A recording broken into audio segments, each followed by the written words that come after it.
smooth siya. Kumbaga, hindi siya yung masasabi mo na murahin lang. Sa halagang 3,500, ayun o. Yun mga kapwa, so flex ko lang, no, yung mga cellphone namin, ang dami. Pamimigay namin to mga kapwa. Ngayong magpapasko. So, flex ko muna una.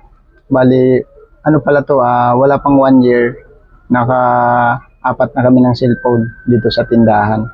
Kasi pinanggagamit ni Yet sa paglo-load, pag-GCash, cash in, cash out. So, ganun ka-importante yung cellphone dito.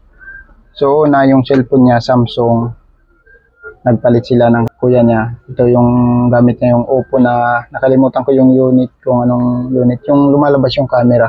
Kung hindi ako nagkakamali, nasa 16K or 18K ang price nito. Una. So, nanonood yung panganay namin, si Dion.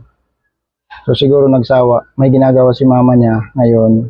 Hindi siya kinukulit ng bata. Tuloy-tuloy yung gawa niya. Hindi niya alam. Si Dion, pumunta pala sa CR, ginawang barko-barko itong cellphone. Naglubog-lubog doon sa tubig. Kaya medyo natagalan doon sa CR si Dion. Kaya wala na, hindi na naagapan. Nasira yung cellphone kasi nakababad na ng gusto doon sa tubig, sa CR, sa balde. So ngayon, yan, ang kulit siya ng pangalawang cellphone, itong Oppo. Ayan. Basag naman yung screen kasi hinagis naman ng bunso namin ni Jared. Kaya umangat yung LCD niya. So hindi na siya pinagawa kasi pag pinagawa, mahal ang paggawa ng LCD. So konti na lang din yung dadagdag mo, brand new na cellphone. Kaya kinuha ng kulit siya. May cellphone pa una isa, yung tinatago-tago ko lang to. Kasi support ko lang din sa paggagawa ko ng video, pang edit. Kinuha ko rin to dati sa Home Credit, bali Samsung, nasa 16,000 yung SRP niya kasi ano siya, zero interest siya. So, nagamit ko dito kasi kailangan niya yung pang cash in, cash out, pang load. Hinagis na naman ulit, nalaglag na naman. Ito yung mama niya naman ang nakalaglag. Wala. Nung hinagis, hindi naman nasira. Hinagis ng bunso namin. Tapos, nalaglag naman ng mama nila. Ayun, tuluyan na. Basag din yung, yung LCD.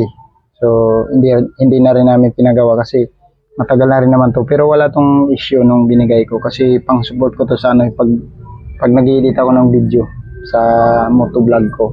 Sa paggagawa-gawa ko ng mga video. So, nasira ulit. So, pangatlo na mga kapwa. Ayan, wala pang 1 taon, 3 na.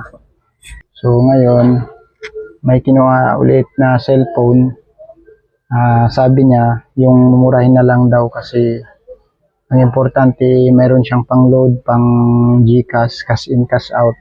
Kasi napakasayang. Nakatatlong cellphone na sila dito sa tindahan. Hindi pa nakaabot ng 1 year. Nakatatlong cellphone na. Ang bilis. Itong dalawang to bago lang to nasira. Itong isa medyo matagal na. Mga ilang buwan na. Tapos nasundan na naman. Bali 3 na lahat yung nasira. So ngayon, ang sabi ng asawa ko, kahit yung mura na lang. Kasi sabi ko, pagka natapos kami dito sa Home Credit namin sa freezer, kukuhanan ko siya ng medyo magandang cellphone sa Home Credit. Ayaw niya kasi nanghihinayang na siya kasi grabe sobrang sayang. 3 cellphone ba naman? Magkano rin yung halaga niyan para sa maliit lang na umi-income para sa amin,